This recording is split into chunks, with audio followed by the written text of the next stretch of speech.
Kalau anak dituntut tahu tentang sawah, kasih tahu lumpur. Jadi kan anak jadi proses, menjadi tahu. Ketika dia memakan nasi nanti, akan terbayang di telinga dia bagaimana petugas Helran yang bikin beras.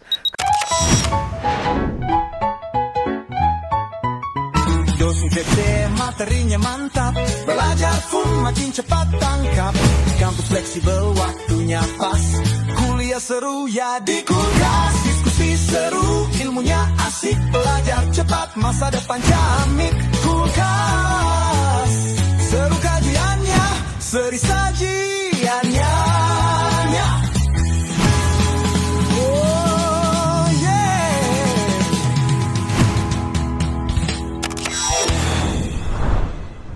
Assalamualaikum warahmatullahi wabarakatuh. Waalaikumsalam warahmatullahi wabarakatuh. Selamat datang dan selamat bergabung bersama saya Bren Saya Aang di Ridwan. program kesayangan kita semua, apalagi kalau bukan Kulkas. Kuliah Ringkas. Ringkas. Satu-satunya kuliah yang gak bikin boring, gak usah ngontrak SKS dan bayar UKT. Namun meskipun ringkas, insya Allah berkelas dan berkualitas. Karena Kulkas Ngademin topik-topik panas bukan pakai nafsu, tapi pakai ilmu dengan bimbingan wahyu. Wahyu, Kulkas seru kajiannya, Seri seri sajiannya. Kulkas Ngadem ngadem yuk. yuk.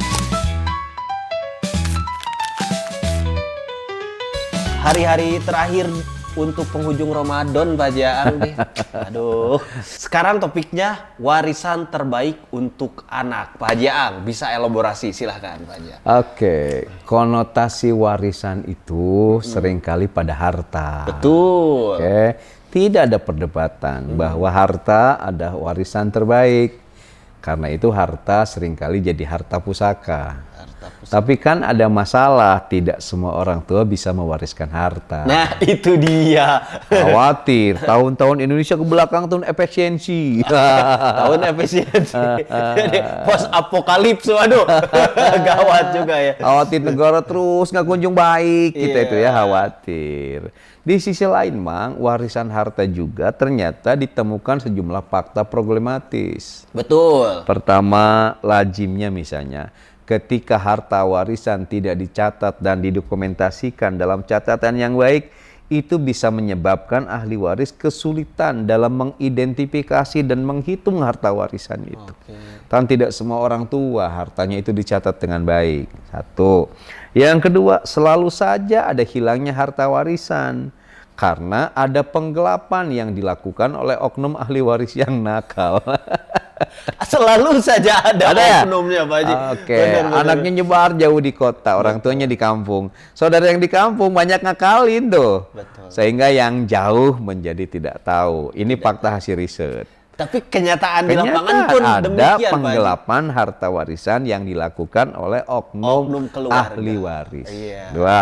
Yang ketiga, Mang, ada masalah ya.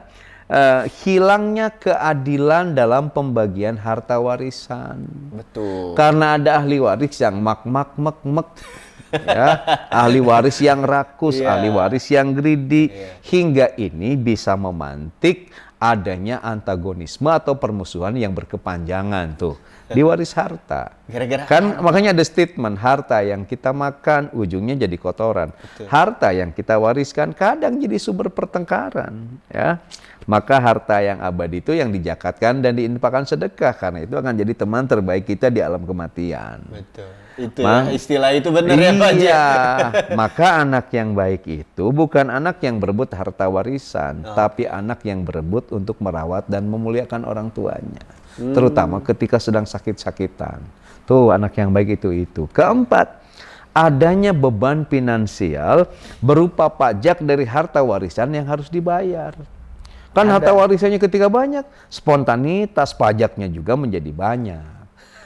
Nah, jadi ternyata harta sebagai harta warisan sebagai pusaka pada kutub tertentu memang ada fakta yang problematis. Iya. Maka kita kesampingkan. Sekarang kita mari berbicara warisan terbaik selain harta untuk anak kita. Betul. Ya, pertama kata para ulama, ada yang disebut al-qudwatul hasanah. Warisan terbaik itu adalah teladan yang baik. Yang baik. Yang kedua, warisan terbaik itu al-istiqlaliyah.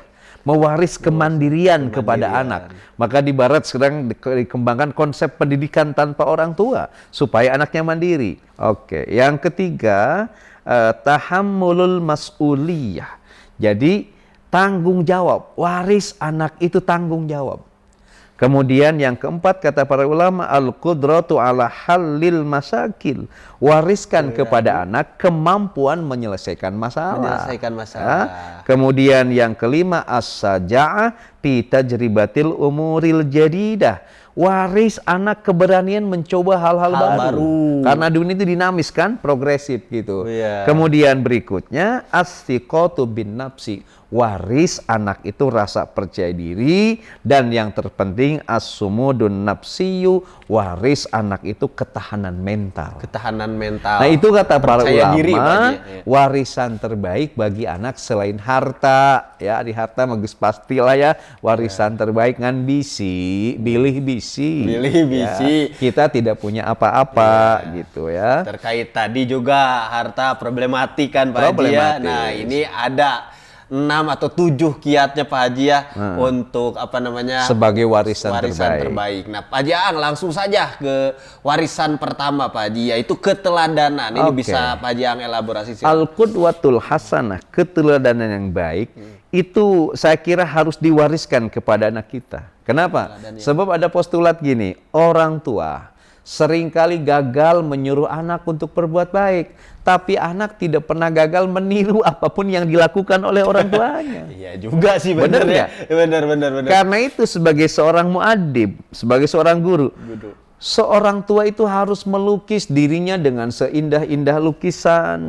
Harus merapihkan dirinya dengan serapih-rapihnya penampilan. Dengan begitu, sang anak akan mengagumi dan mematuhi perintah orang tua dengan seagung-agungnya kepatuhan. Betul.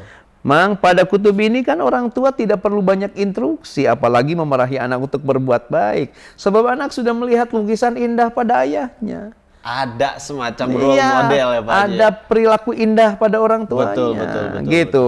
Kan ingat ada sebuah pepatah klasik, guru kencing berdiri, murid kencing berlari. Guru kencing berlari, murid ngencingin guru.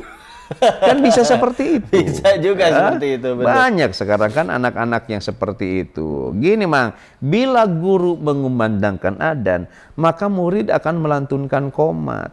Bila guru memimpin wiridan, maka murid kan akan mengaminkan. Bila guru jadi imam, murid akan jadi makmum. Nah, orang tua sebagai seorang muadzib harus menampilkan al-qudwatul hasanah, teladan yang baik, hingga itu akan menjadi warisan terbaik bagi anak. Gini Mang, kata beberapa para peneliti bahwa ketika seorang tua memberi keteladanan, teladan orang tua itu akan mengajarkan yang disebut dengan Nobel karakter.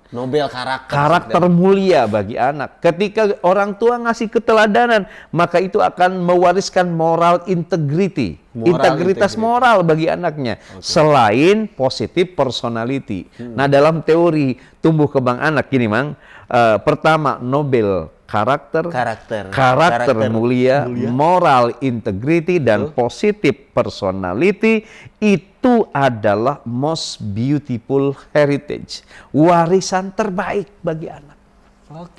Jadi mari bagi kita yang tidak punya harta, wariskan pada anak itu keteladanan terbaik. Iya, benar.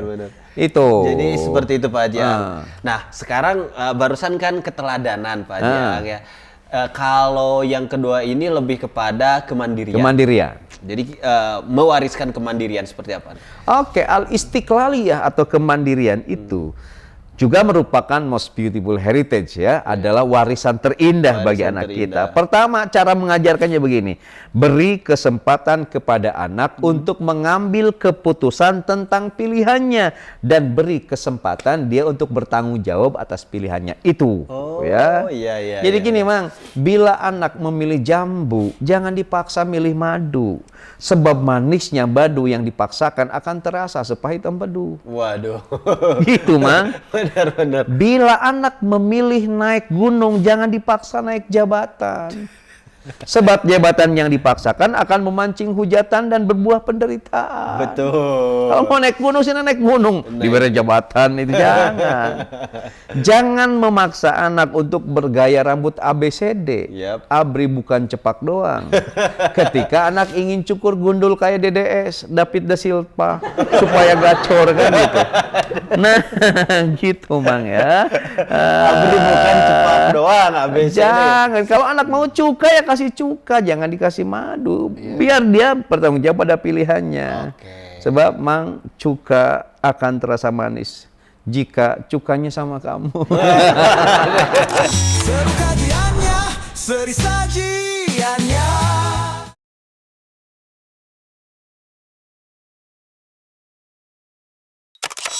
Seru kajiannya, seri sajiannya.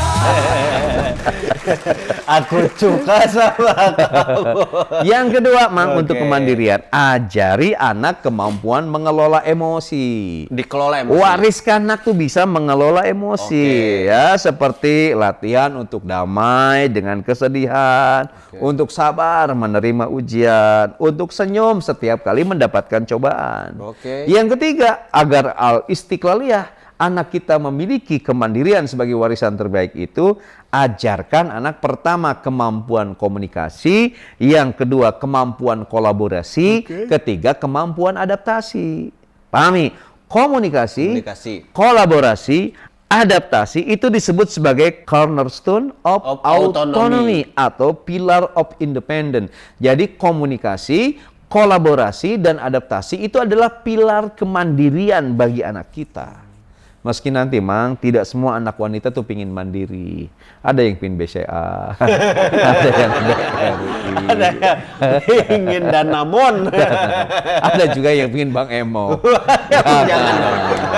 Ya, jadi itu, Bang ya. Ya, oke. Al-istiqlaliyah, kemandirian adalah most beautiful heritage. Ya, Dengan tadi Pak Haji Ang ya Iya. tentunya komunikasi, kolaborasi, Terus, dan adaptasi. adaptasi. Nah, sekarang Pak Haji Ang yang masih ada sangkut pautnya dengan kemandirian yaitu tanggung jawab. Pak Haji Oke. Ang. Seperti apa nih tanggung jawab? Wariskan pada anak kita tahammulul mas'uliyah, yakni sikap bertanggung jawab.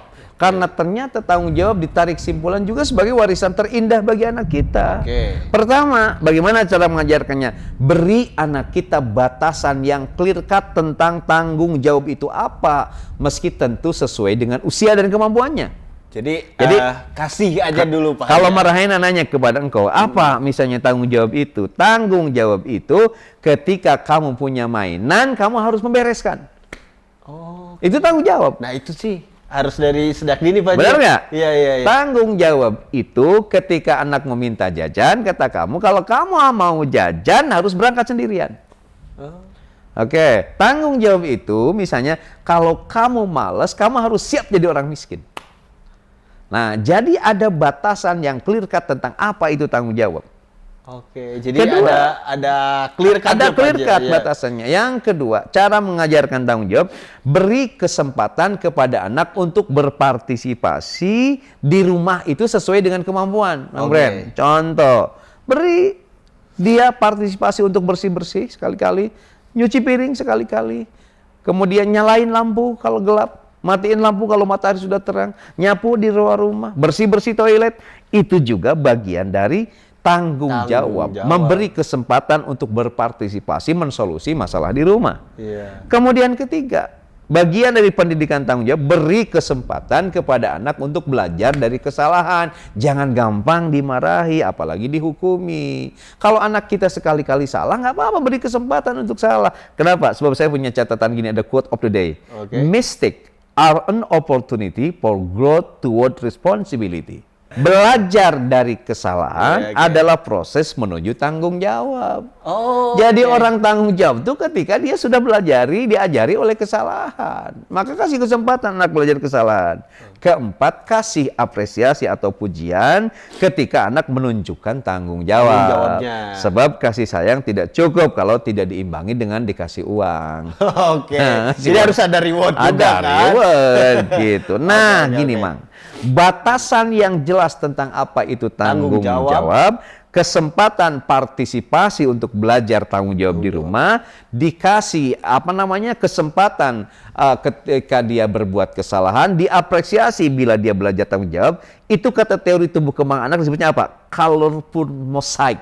Sebagai mosaik yang indah dari most beautiful heritage yang bernama tanggung jawab. Gitu. Ada teori tentang mosaik yang indah, ya. Mosaik Jadi yang itu indah mosaik, itu. Pak Haji ya. Semacam potongan, Pak Haji Sebagai ya. potongan. Tapi indah gitu Indah. kalau kita susun.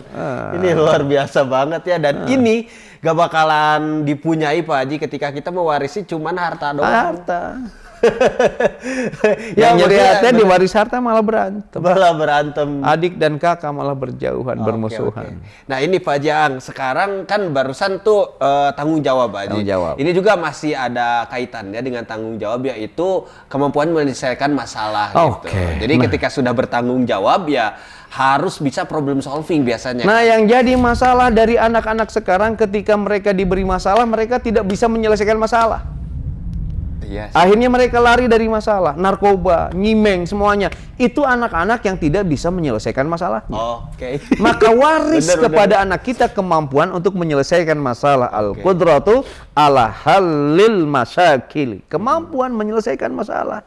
Cara menumbuhkannya, Mang, ada tulisan 5 essential step to improve problem solving skill. Ada 5 langkah untuk membangun kemampuan menyelesaikan masalah pada anak. Oke. Langkah pertama saya punya catatan. Kenalkan anak kita pada masalah.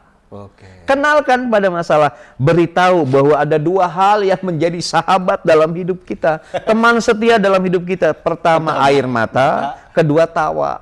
Oke. Teman terbaik hidup itu pertama sedih, kedua bahagia.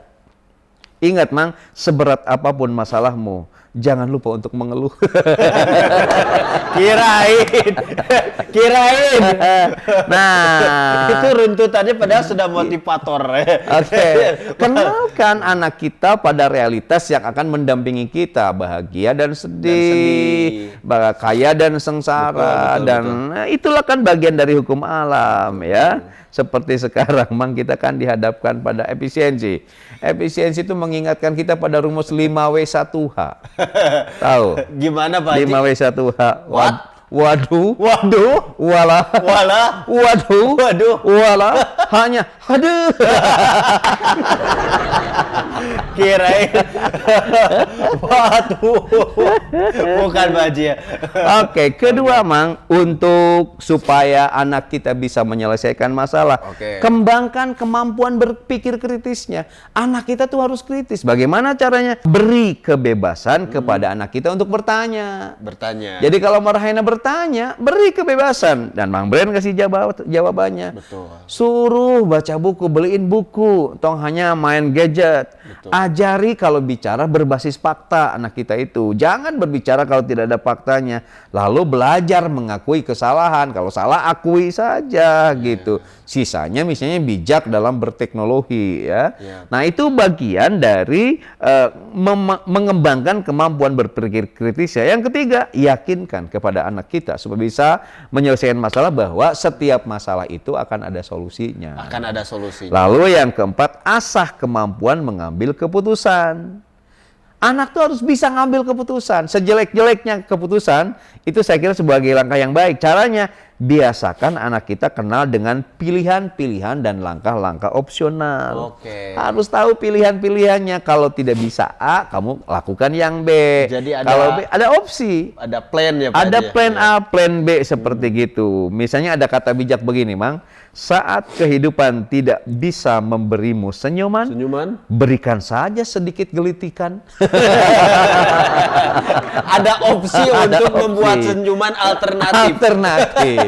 Nah, Oke. kelima, ajarkan kedewasaan untuk menerima resiko. Mang, harus berani anak ambil resiko. Sebab ternyata resiko terbesar adalah ketika tidak mengambil resiko sama sekali. Justru itu adalah Iya. resiko terbesar, Pak Jang. Resiko terbesar adalah ketika tidak mengambil resiko sama sekali. Itu, Mas. Jadi sudah tanggung jawab, kemudian berani menyelesaikan masalah, dan itu runtutannya Pak Haji. Sekarang setelah itu berarti kita akan berani mencoba hal baru. Oke, Nah, jadi gini. ini seperti apa Pak Haji? Gini, memang kan dunia itu selalu baru. Bener nggak? Begitu cepat kan dunia ini. Progresnya Kemarin kita membahas tentang budaya cepat. Sangat cepat sangat kan? cepat banget. Banyak sekali hal-hal baru. Betul. Nah, wariskan kepada anak kita asyaja'ah fi tajribatil umuril jadidah. Betul. Jadi keberanian mencoba hal-hal baru. Karena itu juga most beautiful heritage. Caranya gimana? Pertama, ajarkan anak kita untuk terbuka dan adaptif terhadap hal-hal baru dengan tetap tentunya menghormati hal-hal yang lama apabila dipandang baik. Kedua, ajari anak kita untuk mengelola rasa takut, Rasa takut. untuk mencoba hal baru. Sebab keberanian bukan berarti tidak takut.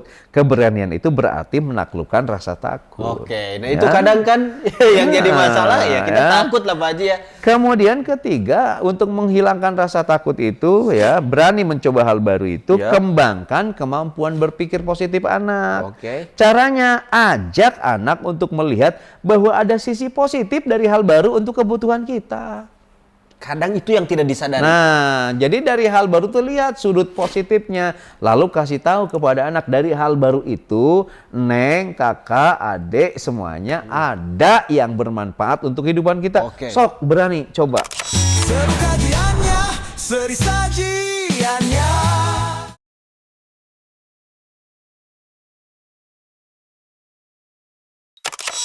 Seru kajiannya, seri sajiannya. Untuk mencari pengalaman-pengalaman baru. Kadang anak tuh ragu karena tidak paham bahwa itu tuh kebaikan gitu Iya, Pak Haji. Betul, tidak betul. melihat. Makanya tagar kawan-kawan kita yang kabur aja dulu. Yap. Ya, karena mereka sudah melihat gelapnya Indonesia yang seperti gorong-gorong dan terangnya ketika mencoba hal baru di dunia luar. Betul. Nah, maka orang tua kan harus bisa melihat sisi positifnya bahwa ketika kamu kabur aja dulu, kamu akan menjadi dari bagian masyarakat dunia. Masyarakat dunia. Kan kayak gitu. Oke, Pak Nah, Haji. begini Mang ya. Pada proses lebih jauh ya, anak tuh tadi harus diajari untuk melihat sisi positif. Berikutnya, Mang, ajarkan anak untuk menghargai proses. Jadi jangan instan. Jadi hargai proses. Iya, untuk mencoba hal-hal baru, ajarkan tentang pentingnya proses. Betul. Jangan ujuk-ujuk pingin bisa. Sebab untuk mencoba hal-hal baru, ya berproses memahami hal-hal baru jauh lebih penting daripada menguasainya. Oh. Diajari proses biar banyak nilai. Itu lebih utama Pak Haji. Lebih utama, daripada gini. mempelajari ini. Contoh, kalau anak dituntut untuk tahu nasi, maka kasih tahu beras. Jadi dari beras dulu Iya, Pak kalau Haji. anak dituntut tahu tentang beras, kasih tahu padi. Padi. Kalau anak dituntut dikasih tahu harus mengetahui padi, kasih tahu lumpur, kasih tahu sawah. Kalau anak dituntut tahu tentang sawah, kasih tahu lumpur. Jadi kan anak jadi proses, menjadi tahu. Ketika dia memakan nasi nanti, akan terbayang di telinga dia bagaimana petugas heleran yang bikin beras. Ketika terbayang tukang heleran yang bikin beras, akan terbayang wajah petani yang sedang menjemur padi, akan terbayang wajah petani yang sedang bekerja di sawah, dan lain sebagainya. Hingga nanti anak kita akan ada penghargaan terhadap sesuatu yang dia pegang hari itu. Terhadap proses juga Terhadap Pak Haji, ya. prosesnya yang terpenting itu. Dan Itu itu lebih- warisan terbaik. Betul. Dan itu lebih baik daripada kita tadi Ujuk-ujuk bypass. bypass. Oke. Nah, itu sih bener yang perlu justru jadi warisan Pak Haji ya. Proses itu yang kadang suka miss atau dilupakan gitu ya oleh orang tua. Nah, Pak Haji Ang, terakhir nih Pak Haji, ketika kita sudah berani mencoba hal baru gitu, tentu itu juga butuh mentalitas atau rasa percaya diri yang kuat. Nah, ini seperti apa Pak Haji untuk menumbuhkannya dan seperti apa elaborasinya? Oke, begini. Sebagai most beautiful heritage berikutnya, Betul. athiqatu bin nafsi, rasa percaya diri harus diwariskan kepada anak-anak kita. Caranya gimana? Ajari anak itu untuk tahu diri. Jadi harus tahu diri ya? Harus tahu diri siapa dia tuh, orang kaya, orang miskin. Iya, betul. Kamu tuh lahir dari rahimnya ibu presiden atau lahir dari ibumu. Gitu, harus dikasih tahu. Iya, betul. Jangan sampai handphone pingin iPhone 15 Pro Max. Ari. Ma, boleh aku beli handphone apa? Boleh. Ambil uangnya di mana? Di laci. Ini mah hanya kartu keluarga, ya coret namamu. Kan bisa kesel seperti itu. Iya, betul, Pak Jang. Ajari untuk tahu diri. Yang kedua, ajari anak untuk menghargai diri sendiri. Betul. Tanpa harus larut dalam membangga-banggakan diri. Jadi kalau anak tahu diri, tidak membangga-banggakan diri, maka anak itu akan memiliki rasa percaya diri. Ya. Mang gini, tahu tempe is good. Ya. Saya ulang, tahu tempe is good. Is good. Tahu diri is better. Is better. Oke. Iya. Tahu tempe adalah makanan enak untuk hidup sehat. Yap. Tahu diri adalah cara sehat untuk hidup enak. Waduh. Tahu diri berarti tahu posisi. Tahu Pak. posisi. Iya. Nah, sedangkan untuk ketahanan mental, as-sumudun nafsiyu, langkahnya satu, membangun habituasi anak untuk mencintai Allah. Oke. Agar memiliki ketahanan mental, anak tuh bawa pada pendidikan spiritualitas. Hantarkan anak kita untuk cinta Allah, cinta Rasulullah, cinta agama, cinta Quran, cinta Islam, cinta sesama, kecintaan kepada Allah, pada Al-Quran, pada Islam, pada Kanjeng Nabi, pada sesama, itu akan membangun ketahanan mental yang kuat. Oke. Sebab sudah terbukti agama itu tidak, din itu kacau. Dengan cinta pada agama, Rasul, Quran, pada Allah, tidak akan pernah ada kekacauan yang tidak bisa dihadapi. Ya. Selebihnya, anak itu untuk ketahanan mental, ajari bersyukur dengan cara memuji Allah, mencintai nikmat Allah, menggunakan nikmat yang Allah berikan itu untuk takarub kepada Allah. Itulah most beautiful heritage. Ini Sobat Ngadem luar biasa ya. Mulai tadi rentetannya dari tanggung jawab, Pak Haji, rasa percaya diri dan lain sebagainya. Semoga ini menjadi referensi untuk Sobat Ngadem di rumah yang sekarang mungkin lagi duduk atau terbaring, Pak Haji, di rumah sakit siap mewariskan sesuatu kepada anaknya.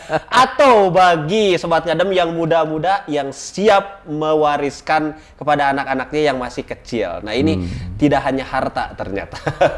Oke Pak Jang, langsung saja kata-kata ngadem untuk Sobat Ngadem di rumah. Sobat Ngadem, buat ke engkau Mang. Oke. Salah satu fakta yang tidak dapat dipungkiri bahwa hidup kita berdua berbeda, Mang. Tapi ternyata kita pun memiliki kesamaan. Itu no debat. Sama-sama tidak punya warisan. Tapi itunya mah akurat.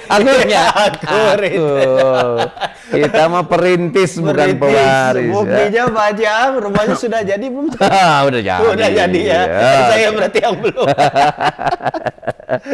Oke, Mang. Ada dua rumahnya Kedua, Pak Jang. Gila. tidak semua rasa harus dituruti dan dimiliki. Oke. Jangan turuti rasa bersalah karena tidak mendapatkan warisan.